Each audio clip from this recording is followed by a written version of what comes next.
সবার বাড়িতে রান্না একরকম হয় না বন্ধুরা। তো আমার বাড়িতে কি করে আমি কই মাছের তেল ঝাল রান্না করছি দেখে নাও। তো কই মাছকে লবণ হলুদ মাখিয়ে নিয়েছি, এবার কড়াইয়ের মধ্যে তেল দিয়েছি, দিয়ে হচ্ছে মাছগুলো ছেড়ে দিলাম। গরম হয়ে গেছে যখন, আর এদিকে হচ্ছে সরষা পোস্ত বেটে নিলাম। কড়াইয়ের মধ্যে কালো জিরে, শুকনো লঙ্কা আর পোস্ত সর্ষে বাটা দিয়ে দিলাম অল্প করে ভাজবো। হলুদ আর লবণ দিয়ে দিলাম স্বাদের জন্য, আর জিরে গুঁড়ো, ধনে গুঁড়া, একটু আদা বাটা আর লাল লঙ্কার ঝালটা নিজেরা বুঝে দেবে কিন্তু।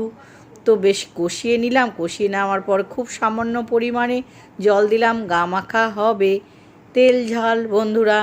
একটু চাপা দিয়ে এবার চাপা খুলে, ফুটে উঠেছে, চাপা খুলে নিয়ে মাছগুলো ছেড়ে দিলাম। হয়ে গেল। কে কোথা থেকে দেখছো অবশ্যই কমেন্ট করবে। আমার ভিডিও ভালো লাগলে অবশ্যই একটু লাইক করে শেয়ার করে দিও। একটু